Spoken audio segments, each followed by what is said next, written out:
अहिले चाहिँ म ठ्याक्कै देउमाई खोलामा छु।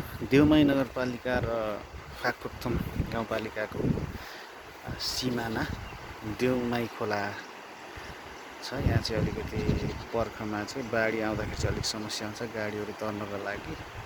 अहिले सामान्य होम पाइपहरू राखेर काम चलाउने काम भएको छ र यो अस्ति आएको बाढी पहिरोले चाहिँ एकदमै क्षति पुर्याएको छ।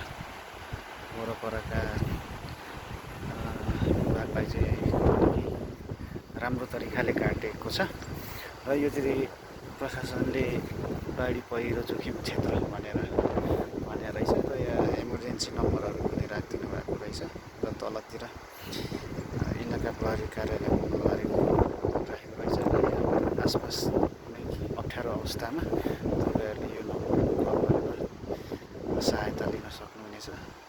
यो चाहिँ ठ्याक्कै देउमाई खोलाको रहेछ है त जानकारी तपाईँहरूलाई।